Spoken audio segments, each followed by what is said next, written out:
میری امی اعتکاف بیٹھنا چاہتی ہیں، کیا وہ اپنے بیڈ روم میں جہاں وہ اکیلی ہی ہوتی ہیں اسی میں اعتکاف بیٹھ سکتی ہیں؟ وہ چارپائی کھڑی کر دیتی ہیں اور بیڈ نیچے بچھا لیتی ہیں. نیچے بچھانے کی شرط نہیں ہے. کیا یہ ٹھیک ہے؟ کیونکہ میں نے سنا اپنے ہی روم میں تلائی پہ نہیں بیٹھنا چاہیے. اصل بات یہ ہے کہ مسنون اعتکاف تو مسجد میں ہوتا ہے. جیسے ازواج مطہرات نے خیمے لگائے تو مسجد ہی میں گئی. قرآن پاک میں بھی آتا ہے وَأَنْتُمْ عَاكِفُونَ فِي الْمَسَاجِدِ، اور تم اعتکاف کر رہے ہو مسجدوں میں. اس میں مرد اور عورت کی تخصیص نہیں کی گئی. سنت سے یہی چیز ثابت ہے. لیکن اس زمانے کی ظاہر ہے کہ مسجدیں محفوظ تھیں، آج ایسی چیز نہیں ہے. تو جو عورت تمنا کرے اور اس کے آس پاس کوئی مسجد بھی نہ ہو، کوئی راستہ نہ پاتی ہو، تو وہ اپنے ہی بیڈ روم میں کر سکتی ہے.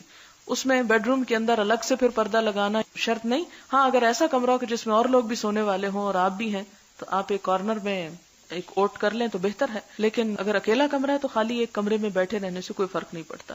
آپ نیچے سونے کا تکلف نہ کریں، ہو سکتا ہے کہ ڈرافٹ سے آپ کے سر جو ہے وہ ٹھنڈا ہو جائے. آپ اس کے علاوہ بیڈ پہ بھی سو سکتے ہیں. میں نے نیت کی تھی کہ 7 سال اعتکاف بیٹھوں گی، لیکن اس سال میں نے داخلہ لے لی یہاں اور پڑھنے کا بھی ثواب ہے، تو کیا کیا جائے؟ پڑھیں، علم حاصل کرنا فرض ہے اور اعتکاف جو آپ بعد میں کر سکتی ہیں. پھر یہ کہ انہوں نے اس نیت سے کہ 7 سال اعتکاف بیٹھنے سے حج کا ثواب ہوتا ہے، ایسی کوئی بات نہیں ہے. حج کا ثواب نہیں ہوتا، لیکن چونکہ اب آپ نے نیت کر لی ہے اس لیے اس سال کو چھوڑ کر آئندہ آپ کر لیجیے. پھر اسی طرح یہ ہے کہ اگر ہم نیت کر لیتے ہیں کہ 2-3 سال اعتکاف کریں گے تاکہ اللہ تعالیٰ ہمارا یہ کام کر دیں، کیا اس سے بھی ثواب ملتا ہے یا ثواب اس بدلے میں جو کام اللہ تعالیٰ کر دیتے ہیں اس میں چلا جاتا ہے؟ اصل بات یہ ہے کہ اس طرح کی شرائط رکھنی نہیں چاہیے کہ اگر یہ ہو گیا تو اللہ تعالیٰ میں یہ کروں گی، اسی لیے اسے ناپسندیدہ کہا گیا ہے. آپ ویسے ہی اللہ کی خوشی کے لیے کریں اور اس میں دعائیں مانگے تاکہ آپ کا کام بھی ہو جائے. عورت اکیلی اعتکاف کرے گی، لیکن ایک مرتبہ حضرت ام سلمہ نے حضور صلی اللہ علیہ وسلم کے ساتھ اعتکاف کیا. ساتھ کا مطلب یہ نہیں کہ انہی کے خیمے میں کیا، الگ خیمہ تھا. ساتھ کا مطلب ہے ایک مرتبہ، یعنی جب آپ کر رہے تھے تو انہوں نے بھی کیا. ایک مسجد میں مولوی صاحب اعتکاف کے مسائل بتاتے ہوئے کہہ رہے تھے کہ عورتوں نے اگر جمعہ کا غسل کیا تو ان کا اعتکاف ٹوٹ گیا. نہیں، ایسی بات نہیں ہے. غسل خانہ میں صابن استعمال نہ کریں. ڈھونڈو کہ یہ اس کی کیا مصلحت ہے. اسلام تو سب سے زیادہ طہارت سکھاتا ہے. اگر آپ صابن نہیں استعمال کریں گے تو آپ کو نماز میں کیسے سکون ملے گا کہ آپ پاک ہیں. اب آپ کہیں گے کہ حضور تو صابن نہیں استعمال کرتے تھے، یا اس دور میں صابن نہیں تھا تو مٹی استعمال کی جاتی تھی، اور آج ہمارے گھر ماربل کے ہیں تو مٹی تو وہاں ملتی نہیں کہیں ڈھونڈے کو بھی. اس لیے اگر صابن اس کے آلٹرنیٹ مل گیا ہے تو اسی کو استعمال کر لیں. مسجد میں اعتکاف والا شخص برتن یا کپڑے دھونے کے لیے ہرگز نہ جائے ورنہ اعتکاف ٹوٹ جائے گا، تو ادھر ہی دھو لے. اب یہ ہے کہ مثلاً کوئی غریب شخص ہے، اس کے پاس ایک ہی جوڑا اور شدید گرمی کا موسم ہے اور وہی پہنے 10 دن کیسے گزار سکتا ہے؟ تو اگر آپ اس کو منع کر دیں کہ وہ نہا نہیں سکتا یا کپڑے نہیں دھو سکتا تو یہ درست نہیں. آپ صلی اللہ علیہ وسلم نے بھی سر دھویا تھا اور حضرت عائشہ نے بلکہ آپ کا دھویا تھا، اور آپ کی ازواج مطہرات اعتکاف کے دوران مسجد میں بھی آئی تھی، وہ بھی پیچھے آپ پڑھ چکے ہیں. ایک لڑکی نے اعتکاف رکھا، اعتکاف کیا ہوتا ہے. اعتکاف کرنا یا اعتکاف کی نیت کرنا یا اعتکاف بیٹھنا بھی کہہ سکتے ہیں آپ، لیکن رکھنا نہیں. اور اس دوران حیض شروع ہو گیا، وہ فوراً اعتکاف سے باہر آ گئی. کیا ایسا کرنا درست ہے؟ اس کے سوا کوئی چارہ نہیں، اسے ایسا ہی کرنا پڑے گا. اگر یہ ٹھیک ہے تو کیا اسے قضا دینی پڑے گی؟ جی ہاں، ایک طرح سے وہ نظر ہو جاتی ہے نا کہ اللہ میں اس سال تیری خوشی کے لیے یہ کروں گی. وہ نیت ہو گئی، ایک ارادہ ہو گیا. تو نفل کی جب انسان نیت کر لے تو وَلْيُوفُوا نُذُورَهُمْ، اپنی نیت اور نظر کو پورا کرنا چاہیے. اب کیا کرے؟ یا تو وہ حضور صلی اللہ علیہ وسلم کی طرح شوال میں کر لے یا پھر آئندہ سال کر لے. میں نے ایک کتاب میں پڑھا کہ اسلامی بہنیں 12 مہینے میں جب چاہے نفلی اعتکاف کر سکتی ہیں. اصل آپ صلی اللہ علیہ وسلم کا جو طریقہ تھا وہ رمضان ہی کا تھا، لیکن ایک سال جب رمضان میں نہیں کر سکے تو انہوں نے کیا کیا؟ شوال میں کر لیا. تو مسنون تو یہی چیز ہے. اعتکاف میں کیا ہے کہ جم کر عبادت کرنا، اور آج کے دور میں بڑا ضروری بھی ہے. مثلا میں ایک خاتون سے ملنے کے لیے گئی، بہت نیک اور بہت عالم خاتون ہے. تو میں گئی تو مجھے پتا چلا کہ وہ اعتکاف میں ہے. تو میں نے کہا کہ یہ تو رمضان نہیں ہے. خیر شکر ہے کہ عصر قریب تھی اور اس کے تھوڑی دیر بعد ان کا اعتکاف ختم ہونے والا ہے. آخری عصر کا وقت تھا، ختم ہو گیا. تو میں نے ان سے پوچھا تو انہوں نے یہ مصلحت بتائی کہ اگر میں اعتکاف میں نہیں بیٹھتی تو میں کچھ پڑھ نہیں سکتی، لوگ مجھے نہیں چھوڑتے. تو میں نے اس کا حل یہی نکالا کہ میں یہ کہہ دیتی ہوں کہ میں اعتکاف میں ہوں اور روزہ رکھ لیتی ہوں اور ایک دن یا دن کا کچھ حصہ اعتکاف بیٹھ جاتی ہوں. اور اس دوران وہ کچھ پڑھ رہی تھی. تو میرے خیال میں اگر آپ میں سے کوئی اس طریقے سے فائدہ اٹھانا چاہے تو اٹھا سکتا ہے، پھر لوگ ناراض نہیں ہوں گے. لیکن اگر آپ یہ کہیں کہ وہ کھانا کھا رہے ہیں یا کچھ اور تو لوگ ناراض ہو جاتے ہیں. آپ نے نیک خاتون کا ذکر کیا جو وقت نہ ملنے کی وجہ سے اعتکاف میں بیٹھ جاتی. ان کی حد تک تو درست ہے، لیکن ان کا سب کو بتانا کیا نقصان دہ نہ ہوگا کہ یہ عمل عام نہ ہو جائے؟ پھر اس کے لیے یہ طریقہ درست ہوگا. جی ہاں، اس میں کوئی حرج نہیں. ہمارے ہاں اگر کوئی نیکی عام نہیں ہے تو اس کا مطلب ہے کوئی بھی نہ کرے. اور اعتکاف جو ہے اس کا مطلب ہے جم کر بیٹھ کے عبادت کرنا، اور اس دوران کسی سے بھی انسان گفتگو نہ کرے. تو اس میں کوئی حرج کی بات نہیں ہے اور نہ ہی کوئی ایسا کوئی بدعت ہے. یہ جو بھی شخص کرنا چاہے، یہاں تک کہ احناف کا مطلب ہے امام ابو حنیفہ کے ماننے والے جو ہیں ان کے ہاں تو یہ بھی ہے کہ چند منٹ کا بھی اعتکاف ہو سکتا ہے. میرے والد خود اس طرح کیا کرتے تھے، یعنی کچھ دیر کے لیے. اس میں یہاں تک وہ کہتے ہیں کہ اگر مسجد میں جا کر انسان نیت کر لے کہ نماز کے بعد میں تھوڑی دیر اعتکاف کروں گا تو وہ اس کا اعتکاف ہو جاتا ہے. یعنی اصل جو اعتکاف کا رمضان کے ساتھ تعلق ہے اس میں ہم دیکھتے ہیں کہ آپ صلی اللہ علیہ وسلم نے رمضان ہی میں کیا، شروع میں بھی کیا، درمیان اور آخر میں، اور جب نہیں کر سکے نیت کے باوجود تو شوال میں کر لیا. لیکن اگر کوئی شخص کسی ایک خاص وقت میں ایسا کرنا چاہتا ہے تو ایک نیکی کا کام ہے، اس کو روکنا نہیں چاہیے. کیا دو فرد ایک کمرے کے درمیان پردہ لگا کر اعتکاف کے لیے بیٹھ سکتے ہیں اور وہ مل کر تراویح اور دوسری نفلی عبادت کر سکتے ہیں؟ پردہ لگانے کے تکلف کی ضرورت نہیں، دونوں اپنے اپنے ایک ایک حصہ مخصوص کر لیں اور وہاں پر بیٹھے رہیں اور آپس میں گفتگو نہ کریں. یعنی پردے کی شرط نہیں ہے وہاں. اگر کوئی رمضان کے آخری عشرے میں اعتکاف کی نیت سے مسجد جاتا ہے لیکن 28 رمضان کو واپس آ جاتا ہے اور 2 دن چھوڑ دیتا ہے، اس کے بارے میں کیا حکم ہے؟ کیا وہ 2 دن کا اعتکاف کرنا ہوگا یا کوئی کفارہ دیا جا سکتا ہے؟ آپ دیکھیں کہ جب آپ اس مسنون اعتکاف کا جو نبی صلی اللہ علیہ وسلم کی پیروی میں آپ کرتے ہیں اور رمضان کے آخری عشرے میں کرتے ہیں تو اس کو یوں 28 پہ چھوڑنا نہیں چاہیے. یہ غلط بات ہے، اس کو پورا کرنا چاہیے، کیونکہ یہ بھی ایک طرح کی نظر ہوتی ہے. جب ہم نیت پورے کی کر کے گئے اور توڑ کے پہلے آ گئے تو یہ ایسے ہی ہے کہ جیسے آپ نے 4 رکعت نفل کی نیت باندھی مثلا اور 3 پڑھ کے آپ نے توڑ دی. تو آپ اس صورت میں کیا کریں گے؟ آپ کو دوبارہ پڑھنی چاہیے. اور وہ آیت بھی یاد کر لیں کہ وَلَا تَكُونُوا كَالَّتِي نَقَضَتْ غَزْلَهَا مِن بَعْدِ قُوَّةٍ أَنْكَاثًا. اس عورت کی طرح مت ہو جو اپنا سوت کاٹنے کے بعد اس کو ٹکڑے ٹکڑے کر ڈالتی ہے. تو عبادت شروع کر کے اس کو توڑ پھوڑ دینا، اس کو راستے میں چھوڑ دینا، یہ ناپسندیدہ چیز ہے. جہاں میں درس دینے جاتی ہوں وہاں کچھ لوگوں نے اعتکاف کے بارے میں سوال کیا ہے. نمبر 1، اعتکاف بیٹھنے والی عورت مجبوری کی وجہ سے گھر والوں کو سحری بنا کر دے سکتی ہے؟ بنا لے، اب کیا ہو سکتا ہے. یہ اعتکاف کی نفل عبادت کرے اور گھر والے فرض روزے چھوڑ دیں تو یہ تو نہیں ہو سکتا نا. یہ لکھتی ہے کہ میری بیٹی BA میں پڑھتی ہے، باوجود تلقین کے نماز روزے قرآن کی طرف نہیں آتی، جبکہ دوسرے 2 بچے روزے بھی رکھتے ہیں اور نمازوں کے لیے بھی پابند ہیں. کیا اس بچی کے روزے نہ رکھنے کا فدیہ دینا ہوگا؟ جبکہ اس کا دوسرے دنوں میں گنتی پوری کرنے کا تو سوال ہی پیدا نہیں ہوتا. میں کس حد تک اس کی سرکشی کی ذمہ دار ہوں جبکہ وہ مذہب کے بارے میں کوئی بات بھی نہیں سننا چاہتی. اس کے والد کو بھی نماز روزے سے کوئی سروکار نہیں. بس آپ دعا کریں، بہت بڑی آزمائش ہوتی ہے ایسی بات. دعا بھی کریں، صدقہ خیرات بھی کریں. میں بعض اوقات دیکھتی ہوں کہ اللہ تعالیٰ اتنے مہربان ہیں، اتنی محبت کرتے ہیں ہم سے کہ دن میں 1 نماز بھی ہو سکتی تھی 5 دفعہ رکھی کہ اگر 1 نہیں پڑھی دوسری پڑھ لے انسان، نہیں تو تیسری پڑھ لے، ہو سکتا ہے کہ چوتھی پڑھے تو اس کے دل میں نماز کی محبت پیدا ہو جائے. پھر 1 دن نہیں 2 دن نہیں، مسلسل یہ چیز ہمارے سامنے رکھی کہ دوسرے ہمارے سامنے پڑھتے رہیں. پھر جمعے کا دن رکھا کہ اس میں خاص نماز رکھی، خاص ثواب اور خاص عبادت کا دن رکھا. پھر سال میں رمضان کا مہینہ رکھا، پھر اس میں خاص طور پر آخری عشرہ رکھا اور آخری عشرے میں طاق راتیں رکھی. تو آپ نے دیکھا ہوگا کہ بہت سے لوگ جو سارا سال کچھ نہیں کرتے یا عام دنوں کچھ نہیں کرتے، وہ جمعے کے دن کچھ نہ کچھ کر لیتے ہیں.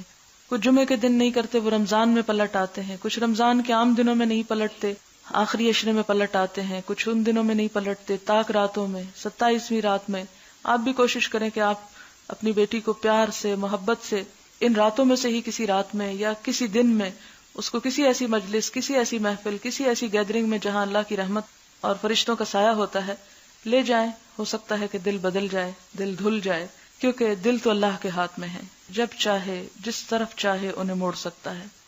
اسی لیے تو دعا کی جاتی کہ یا مقلب القلوب ثبت قلوبنا علی دینک، کہ ہمارے دلوں کو اپنے دین پر ہی جمائے رکھنا. اور ربنا لا تزغ قلوبنا بعد اذ ہدیتنا. میں یہ جب دعا پڑھتی ہوں نا کہ اللہم اجعل فی قلبی نورا، تو میں یہ دیکھتی ہوں کہ اتنی ساری نور کی باتیں ہیں اور اعظم لی نورا اعطنی نورا، سب سے پہلے قلب کی بات آئی ہے. اس لیے کہ اگر قلب درست ہے تو سب کچھ درست ہے، اگر وہ بگڑ گیا تو سب کچھ بگڑ گیا. اور باقی چیزوں کا بگاڑ ہمیں نظر آ جاتا ہے، مثلا ہاتھ میں کوئی بیماری ہے، چہرے پہ کچھ لگ گیا ہے، لیکن دل میں جب کچھ لگ جاتا تو ہمیں نظر بھی نہیں آتا، وہ داغ دھبے بھی نظر نہیں آتے، وہ بھٹکنا بھی اپنا نظر نہیں آتا. تو اس لیے معلوم نہیں کس وقت اللہ تعالیٰ دل پھیر دیں. تو دعا بھی جاری رکھیں کیونکہ ماں کی دعا اللہ تعالیٰ ضرور سنتا ہے. کثرت سے دعا بھی کریں اپنے بچوں کے لیے، اور اس کے ساتھ یہ ہے کہ کنفرنٹ کرنا چھوڑ دیں، ڈانٹ ڈپٹ چھوڑ دیں، بحث کرنا چھوڑ دیں، حجت بازی ان سے چھوڑ دیں، عقل سے دلیلیں دینا چھوڑ دیں. کیونکہ جب دل ٹیڑھے ہوتے ہیں تو عقل کی دلیلیں کچھ بھی نہیں کرتی، کچھ کام نہیں آتی. اس موقع پر صرف آپ دعا اور ایسی مجلسوں یا ایسی محفلوں میں کسی نہ کسی طرح لانے کی کوشش کریں، کیونکہ وہ کہتے ہیں نا کہ ایسی مجلس میں اگر کوئی بغیر نیت کے بھی آ جاتا ہے تو وہ بھی اللہ کی رحمت سے محروم نہیں رہتا. تو انشاءاللہ اللہ تعالیٰ ضرور حالت بدلیں گے. اگر آخری روزے عصر کی نماز سے شام کی نماز تک اعتکاف بیٹھیں تو کیا پھر چاند نظر آنے پر اٹھ جائیں، جیسے اعتکاف میں چاند نظر آنے کے بعد اٹھتے ہیں؟ نہیں، اگر آپ اپنی مرضی سے بیٹھیں تو اپنی مرضی سے اٹھ جائیں، اس میں چاند کی مرضی کی ضرورت نہیں ہے. کئی برس پہلے میں نے رمضان کے شروع میں سوچا کہ اگر اللہ نے توفیق دی تو جتنے دن اس نے چاہے میں اعتکاف کروں گی. اس سال بیمار ہو گئی، پھر سوچا اگلے برس بیماری اور بڑھ گئی، ہر سال گزرتا گیا، اب بھی بیمار ہوں، کیا قضا دینی ہوگی؟ نہیں، آپ نے چونکہ شروع نہیں کیا اس لیے قضا نہیں دینی ہوگی. اللہ تعالیٰ سے دعا کرتی رہے. بچوں کو باتوں میں اللہ کی طرف راغب کرنے اور محبت کرنے کے متعلق آپ نے جو مثال دی وہ اچھی لگی. واقعی اگر مائیں ایسا کرنے لگیں تو کم از کم آنے والی ہماری نسل ہماری طرح سنی سنائی باتوں کو دین سمجھنے کی بجائے حقیقی اسلام کو آسانی سے سمجھنے لگے. اپنے بچے کی ایک بات بتانا چاہوں گی اگر آپ کو اچھی لگے. میں نے اپنے بیٹے کو بتایا کہ اللہ تعالیٰ اور محمد صلی اللہ علیہ وسلم کو بچوں سے بہت پیار ہے. اللہ تعالیٰ چاہتا ہے کہ تمام بچے پیارے پیارے کام کریں اور جنت میں جائیں، اور جنت اتنا بڑا اور خوبصورت پارک ہے کہ ڈزنی لینڈ اس کے مقابلے میں کچھ بھی نہیں. اسی طرح یہ کہ جب ہم چاہیں کہ ہمارا کوئی کام ہو جائے تو نفل پڑھ کر دعا کرنی چاہیے. اللہ تعالیٰ قبول کرتے ہیں اور ہمیں انعام بھی دیتے ہیں. بچہ لان میں کھیل رہا تھا، اس کو پانی میں ڈوبا ہوا ایک چیونٹا ملا، بظاہر بالکل مرا ہوا تھا. بچے کی محبت تھی، اس نے چیونٹے کو دھوپ میں رکھا اور نوافل شروع کر دیے. جب 6 نفل پڑھ چکا تو دیکھا کہ چیونٹا حرکت کر رہا ہے، تھوڑی دیر میں چلتا ہوا غائب ہو گیا. اس خوشی نے اس کو 5 وقت کا نمازی بنا دیا ہے. اب کہتا ہے کہ روزے بھی سارے رکھوں گا، اور میں چاہتی ہوں کہ تمام روزے نہ رکھے اور اسے داؤدی روزے بتا رہی ہوں کیونکہ اس کی عمر ابھی 9 سال ہے. اللہ ان معصوموں کو ہمارے لیے صدقہ جاریہ بنا دے. جی ہاں، یہ انہوں نے بہت اچھی بات لکھی ہے کہ بجائے اس کے کہ ہم بچوں کو ہر وقت یہی کریں کہ اللہ تعالیٰ ماریں گے اور عذاب دیں گے اور جہنم میں پھینکیں گے، یہ بات بہت اچھی ہے کہ انہیں یہ بتایا جائے کہ اللہ تعالیٰ بہت محبت کرتے ہیں. اور حضور صلی اللہ علیہ وسلم کی تو بچوں سے پیار اور محبت کی بے شمار مثالیں ہمارے سامنے ہیں. اچھا جناب، پھر کچھ اور سوالوں کے ذرا جلدی سے جواب ہو جائیں. کیا یہ صحیح ہے کہ تراویح پڑھے بغیر روزہ نہیں ہوتا؟ یہ صحیح نہیں ہے. تراویح قیام اللیل ایک الگ عبادت ہے، روزہ الگ عبادت ہے. روزہ فرض عبادت ہے جبکہ تراویح ایک نفل عبادت ہے. کیا روزے کی حالت میں لپسٹک لگائی جا سکتی ہے؟ جی ہاں. روزے کے دوران بچے کو فیڈ کروایا جا سکتا ہے. جی ہاں، بالکل کروایا جا سکتا ہے. روزہ بچے کو فیڈ کرنے سے نہیں روکتا اور فیڈ کرانے سے روزہ ٹوٹتا نہیں ہے، مراد یہ ہے. میری ایک عزیز کی ناک بند اور سر درد کی تکلیف رہتی ہے، اس لیے اسٹیم لینی پڑتی. سادہ پانی کی اسٹیم یا دوائی ڈال کر پانی میں اسٹیم لینے سے روزہ ٹوٹ جاتا ہے؟ میرا خیال ہے وہ حلق سے نیچے اسٹمک تک تو نہیں جاتا، لنگز میں جاتا ہے، کوئی حرج نہیں. سوال ہے، آپ نے بتایا کہ روزہ اس وقت ٹوٹتا ہے جب منہ سے کوئی چیز اندر معدے تک لے جائی جائے، لیکن قے کرنے سے کہا جاتا ہے کہ روزہ ٹوٹ جاتا ہے، حالانکہ قے تو اندر سے ہی آتی ہے. پھر اس طرح کیوں روزہ ٹوٹ جاتا ہے؟ پلیز واضح کر دیں. آپ دیکھیں کہ جو قے خود بخود آ جائے اس سے روزہ نہیں ٹوٹتا. یعنی ایک شخص بیمار ہے، اس کو سکنس ہوئی اور ایک دم قے آ گئی، اس سے روزہ نہیں ٹوٹتا. روزہ ٹوٹتا ہے اس قے سے جو جان بوجھ کر قے کی جائے، یعنی قے نکالی جائے اپنے جسم سے. ٹھیک ہے، یہ فرق آپ کو معلوم ہونا چاہیے. ہر مہینے کے 3 روزے 13، 14، 15، کیا یہ روزے رمضان کے قضا روزوں میں لگا سکتے ہیں؟ نہیں. اس میں یہ ہے کہ یا تو آپ قضا کی نیت کریں اور ان دنوں میں رکھ لیں، تو آپ عام دنوں کی نسبت بہتر ہے کہ ان دنوں میں رکھ لیں. دوسری صورت یہ ہے کہ اگر آپ قضا رکھ رہے ہیں تو آپ کسی بھی وقت قضا رکھ سکتے ہیں. ٹھیک ہے. آپ نے بتایا کہ شعبان میں روزے رکھنا افضل ہے. کیا ان روزوں کی کوئی مخصوص تعداد یا تاریخ ہے یا پورے مہینے ہی میں روزے رکھے جا سکتے ہیں؟ اس میں کوئی تعداد نہیں ہے اور کوئی مخصوص دن نہیں ہے. اول حصے میں رکھنا بہتر ہے، آخری 15 میں رکھنے سے پہلے سوچنا چاہیے. اگر کسی کو یہ احتمال ہو کہ میں ان 15 دنوں میں روزے رکھ کے رمضان میں رکھنے کے قابل نہیں رہوں گا اپنی صحت کی خرابی کی وجہ سے یا کمزوری کی وجہ سے، تو اس صورت میں نفل کرتے کرتے فرض کو نہیں چھوڑنا چاہیے. اب چھوڑ دیں اور پھر رمضان کے بعد بھی شوال کا مہینہ بڑا بابرکت ہے، اس میں آپ زیادہ رکھ لیں اگر آپ میں ہمت ہو تو. لیکن اس میں تو ہمارا حال یہ ہو جاتا کہ جو قضا ہوتے ہیں وہ بھی نہیں رکھتے، کہاں یہ کہ ان نوافل کا اہتمام کریں. کیا رمضان شریف سے 15 دن پہلے چھوٹے ہوئے روزے رکھے جا سکتے ہیں؟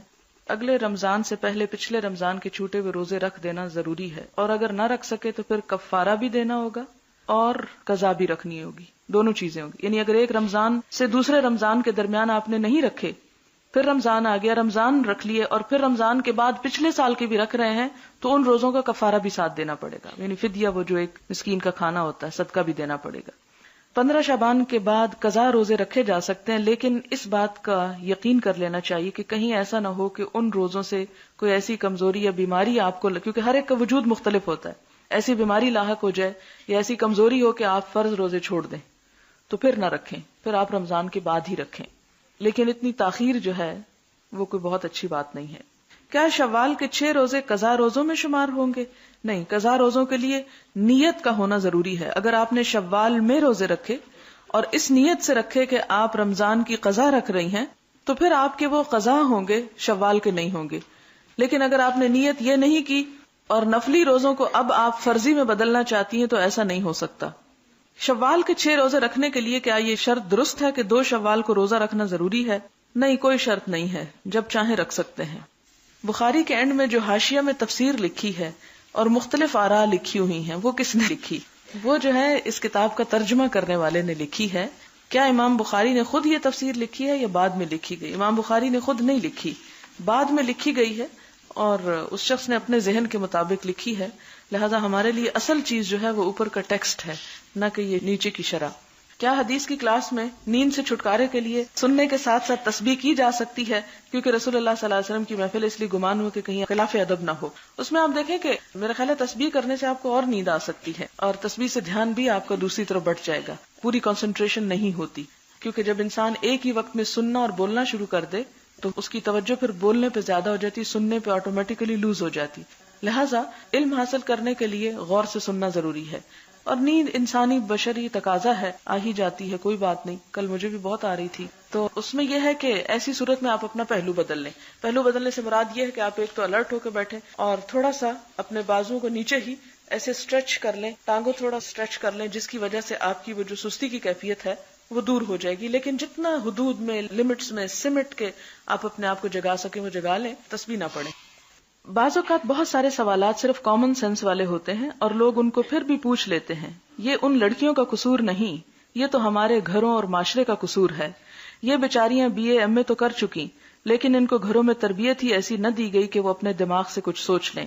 یہ بیچاریاں تو گھر والوں کی ڈانٹ کھا کر ہر بات پر چپ رہ جاتی ہیں. ان کی رائے کو تو بہت حقیر سمجھا جاتا ہے، یعنی گھروں میں. اب جب کہ ان کے سامنے اس عمر کے حصے میں دنیا کی حقیقتیں کھلنا شروع ہوئی ہیں یا دین ہے اور یہ چیزیں پہلی دفعہ سننے کو ملی ہیں تو ان کو طرح طرح کے سوال دماغ میں آتے ہیں. اب اگر یہ اپنے دل و دماغ کے اٹھائے ہوئے سوال یہاں نہ پوچھیں تو کہاں جائیں، کیونکہ گھر میں تو کوئی صحیح جواب دینے والا نہیں. ابھی تو ان کو بہت سارا مطالعہ کرنے میں بہت وقت لگے گا. میرے خیال میں یہ بیسک سوالات ہیں جو ہر وہ شخص جو اس کو پڑھتا ہے اس کو جاننے کی خواہش ہوتی ہے. میرے خیال میں ابھی بہت کم وقت یہ پڑھتے ہوئے گزرا ہے. انشاءاللہ وقت کے ساتھ ساتھ اس پر ان کو عبور ہو جائے گا اور یہ لوگ ایسے سوال نہ پوچھیں گے. اللہ نے چاہا تو یہ لوگ بہت کچھ یہاں سے لے کر نکلیں گے. یہ میرے خیال ہے ان سب کے لیے لکھا گیا ہے جو ایسے سوالوں پر بہت کمنٹس دیتے رہتے ہیں. کیونکہ مجھے یہ شکایت ملی ہے کہ پیچھے جب میں سوال پڑھتی ہوں تو کچھ لوگ ساتھ ساتھ کمنٹس دیتے ہیں، یہ کل والا سوال، یہ وہی سوال، یہ غلط بات، یہ نہیں پوچھنا چاہیے، یہ عقل استعمال کریں. تو شاید یہ ان کے لیے ایسی رائے آئی ہے. میں آپ کو پہلے دن سے یہ کہہ رہی ہوں کہ میرے لیے ہر وہ چھوٹی سی چٹ بھی اہم ہوتی ہے جو کسی اسٹوڈنٹ کی طرف سے آتی ہے. میں اس کو پڑھتی ہوں اور اس پر ایک خاص وقت لگاتی ہوں اچھی طرح سمجھنے میں، کیونکہ بعض سوال واضح بھی نہیں ہوتے.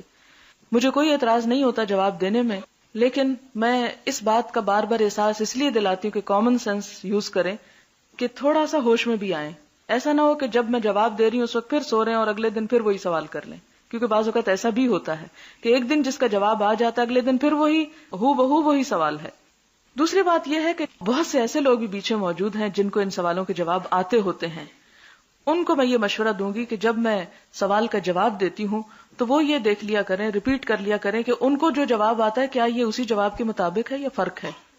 کیونکہ ہو سکتا ہے کہ بعض اوقات وہ دلیل آپ کے پاس نہ ہو جو یہاں سے شاید نئی دلیل آپ کو مل جائے. اور بعض اوقات یہ ہوتا ہے کہ ایک سوال کو ٹیکل کس طرح کرنا ہے، کیونکہ جو لوگ یہاں سیکھنے کو آ رہے ہیں انشاءاللہ معاشرے میں جا کے وہ ان چیزوں کو سکھائیں گے. تو خواہ آپ کو جواب آتا ہو، آپ بجائے اس کے کہ کمنٹس پاس کریں، دوسروں کو بھی ڈسٹرب کریں، آپ خاموشی سے سنیں، سننے والے بنیں اور سن کر وہ باتیں اچھے طریقے سے دوسروں کو بھی بتائیں. لکھا ہے نسخہ کیمیا. مجھے بھی لیکچر کے دوران غنودگی شروع ہوئی تو سمجھ نہیں آ رہا تھا کس طرح کنٹرول کروں. اب اللہ تعالیٰ کی توفیق سے لکھنا شروع کر دیا تو نیند اور غنودگی کا غلبہ ختم ہو گیا. شیطان سے پیچھا چھڑانے کا یہ حل بعد ازاں صدقہ جاریہ بھی بن سکتا ہے. بڑی خوبصورت بات کسی نے لکھی ہے کہ اگر آپ کو نیند آ رہی ہے تو آپ لکھنا شروع کر دیں، اور اس سے ایک تو نیند چلی جائے گی، دوسرا یہ کہ چند لکھی ہوئی باتیں بعد میں بھی یاد رہ جائیں گی اور بعد میں دوسروں کو بتانے میں بھی سہولت ہوگی. تو یہ واقعی ایک اچھی بات بتائی ہے کسی نے جس پہ عمل ہو سکتا ہے. سبحانک اللہم و بحمدک نشہد ان لا الہ الا انت نستغفرک و نتوب الیک. والسلام علیکم ورحمۃ اللہ وبرکاتہ.